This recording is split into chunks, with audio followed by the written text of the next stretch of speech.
भोजन के कुछ नियम आपको बता रहा हूं।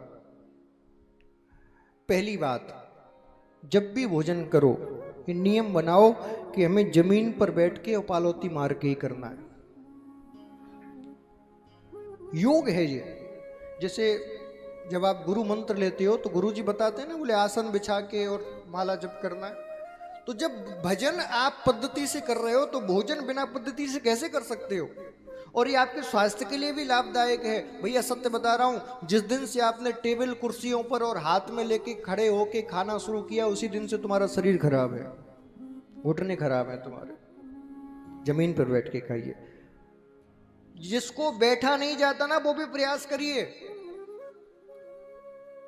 21 दिन तक कोई भी कठिन से कठिन कार्य हो, यदि आपने कठिनाई झेल ली, बदलाव जरूर आएगा, जरूर। मैं कह रहा हूं घर पे यदि नहीं कर पाते, ये कथा प्रयोगशाला है, यहां पर करके देखिए। आपके जीवन में जो जो कमियां हैं उनको यहां निकाल के जाइए। यहां से जब जाओ तो एकदम कमल की तरह कीचड़ से बाहर निकला हुआ आपका जीवन हो। जमीन पर बैठ के नोट करते जाओ। पहला नियम क्या अपनाना है? जोर से कहिए। हाँ, लेकिन इतने लोग हैं, फिर खिलाएगा कौन? कौन खिलाएगा? तो दूसरा नियम क्या? दूसरे को खिला के खाना है।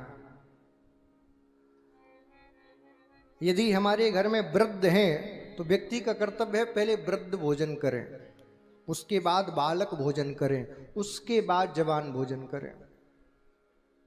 यहां भी हमारा पूरा ये परिवार है ये कथा का।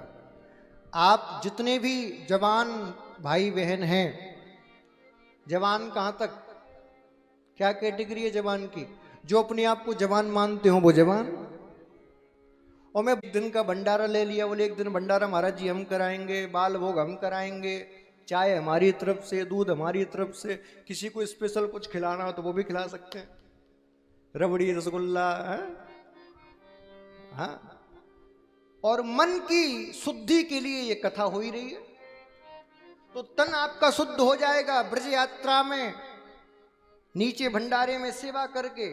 धन शुद्ध हो जाएगा दान करके, मन शुद्ध हो जाएगा कथा सुन के। और जब यहां से जाओगे तो तन मन शुद्ध हो जाएंगे। तो राम जी कहेंगे ये मेरा प्रिय है। क्यों? क्योंकि जब मन निर्मल हो जाता है तो राम जी कहते हैं निर्मल मन जन सो मोहि पावा। ये निर्मल मन का हो गया है, अब ये मेरे योग्य बन गया। फिर सत्य बता रहा हूं, तुम्हें बिहारी जी तक चल के नहीं जाना पड़ेगा। फिर 7वां दिन जब होगा, जब बिहारी जी स्वयं चल के तुम्हारे पास आ जाएंगे, स्वयं चल के। लेकिन ये करना पड़ेगा। तो कौन कौन करेगा भैया? सब करेंगे। अब ऐसा ना हो जाए कि सब हाथ में बर्तन लेके खड़े रहे, बोले आएंगे और शरीर में रोग पैदा हो गया तो ना कथा में मन लगेगा ना यात्रा में। यहां पर आपका आना, पैसा देना सब बेकार हो जाएगा। समझ रहे हैं ना? तो पहला, जमीन पर बैठ के खाएं। दूसरा नियम, दूसरे को खिला के खाएं। तीसरा नियम और बताऊं, यदि पालन कर सको जीवन में तो बहुत अच्छी है। भोजन करने से 45 मिनट पहले और भोजन करने के 45 मिनट बाद तक जल नहीं पीना चाहिए। भोजन करते समय तो बिल्कुल नहीं पीना चाहिए जल, क्योंकि हमारे उदर में जठराग्नि जलती है और जल पीने से वो जठराग्नि बुझ जाती है। तो महाराज भोजन पचता नहीं है, फिर गैस, एसिडिटी सब बीमारी हो जाती है। नियम बनाओ घर पे भी जाके। यहां 7 दिन प्रैक्टिकल करो, ये प्रयोगशाला है। मुझे पता है दिक्कत होगी, क्योंकि जिस दिन हमने छोड़ा था हमें भी दिक्कत हुई थी। हम तो घूट घूट पे पीते थे, हमें भी दिक्कत हुई थी। ये 7 दिन समझ लीजिए हम दिक्कत झेलने के लिए आए, पिकनिक बनाने के लिए नहीं आए, किसी इवेंट में नहीं आए। यहां हम अपने सुधार के लिए सुधार गृह में आए। ये जो गुरु ग्रह है, ये गुरु ग्रह नहीं, ये सुधार ग्रह ही है। और आप इस गुरु ग्रह में सुधार करने के लिए अपने जीवन में आओ। तो तीसरा नियम बनाओ, भोजन करने के बाद जल ना पिया जाए। और चौथा नियम विशेष भोजन का, किस वस्तु के संग क्या खाना चाहिए ये भी ध्यान रखो। प्रातः काल के भोजन के साथ जूस आप पी सकते हैं, दोपहर के भोजन के साथ छाछ दही पी सकते हैं, रात्रि के भोजन के साथ दूध पी सकते हैं। उल्टा नहीं होना चाहिए।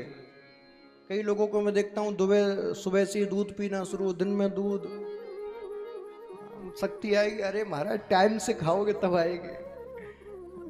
कई लोगों को देखता हूँ रात में जूस पी रहे हैं, रात में दही खा रहे हैं। सूर्यास्त के बाद दही नहीं खाना चाहिए, लस्सी नहीं पीना चाहिए, जूस भी नहीं पीने चाहिए, फल भी ज्यादातर हो सके तो रात्रि में सूर्यास्त के बाद नहीं खाना चाहिए। ये नियम बनाओ। हो सके जितना बाजार का त्याग करो, डालडा रिफाइंड इसमें सब कुछ बन रहा है, इनका त्याग करो। इसीलिए हम कभी भी कोई भी यात्रा कराते हैं, भंडारा कराते हैं, हमारा स्पष्ट नियम होता है 50 लोगों को मत खिलाओ, 5 लोगों को खिलाओ, लेकिन शुद्ध खिलाओ। हमारी रसोई में आपको ना डालडा मिलेगा ना रिफाइंड मिलेगा, कुछ नहीं, शुद्ध खाओ। कहाँ तक कहो महाराज, यदि इस यात्रा में जो नियम हम आपको बता रहे हैं वो प्रयोग भी करा रहे हैं, यदि आपने घर पे प्रयोग कर लिए, मैं गारंटी के साथ कहता हूं जीवन की 80% बीमारियां दूर हो जाएंगी। 80%।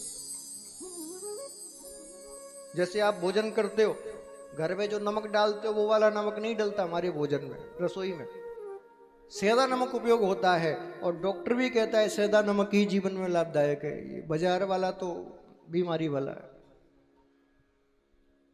इसीलिए इन नियमों को जीवन में अपनाइए, तब आपका तन शुद्ध होगा। दैहिक दैविक, जब आपकी देह की बीमारी दूर हो जाएंगे।